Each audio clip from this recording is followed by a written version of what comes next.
I have the great honor of being recipient of the Sultan Qaboos Award in Environmental Preservation by UNESCO.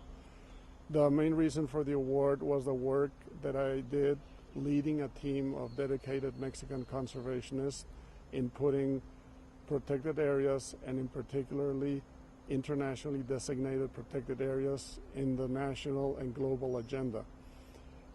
We did this by showcasing biosphere reserves with decision based on science, with Ramsar sites that are international wetlands of importance, and with World Heritage Sites, which is another UNESCO convention.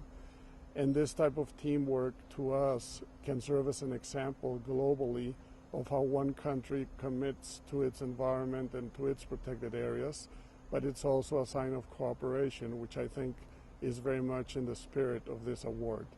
So thank you very much, and we look forward to continued collaboration for future generations to enjoy our beautiful environment.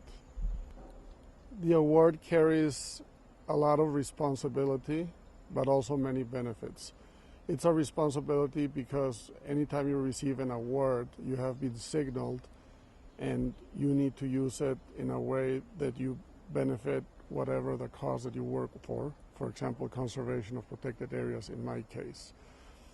One of the greater benefits that I received was that it brings additional credibility. Most of the work that we do in conservation is science-based. Some of it is more like social or cultural, but most of it is science-based. And the fact that you receive this type of award gives additional credibility to your position.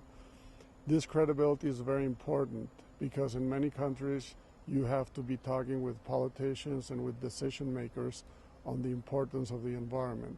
And the fact that a UNESCO recognized award has been given to you adds a lot of value and a lot of weight to your opinion.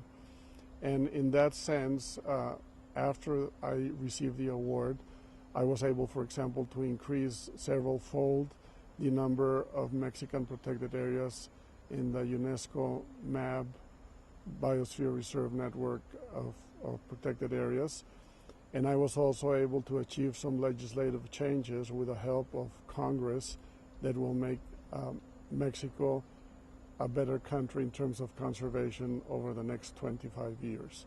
So thank you very much for this Sultan Qaboos Prize in Environmental Preservation. The next decade, and indeed the next generation, is going to be crucial for the future of the planet. And there's many things we can do to maintain nature and to maintain the environment. Currently, in my role as chair of the World Commission on Protected Areas of the International Union for Conservation of Nature, we're hosting a landmark event at the end of 2014 in Sydney, Australia, which will be the World Parks Congress. But this World Parks Congress is going to be setting an agenda for how protected areas contribute to larger societal needs. Protected areas must be viewed as part of human culture and part of human endeavor. It's not that conservation is to serve our biophilia. Conservation is to serve all human needs, the needs of the poor, the needs of the who have more. Everyone depends on the environment. So some of the things that we need to do is see how protected areas better achieve societal benefits in the next decade and beyond. How do we involve the youth, and how do we involve them in their terms with new technology? We cannot be thinking that everyone will have a chance to visit a protected area. We need to think new. We need to see how we engage youth, and we need to see how all of us as humans, wherever we are in this world, contribute to a better planet for the future generations.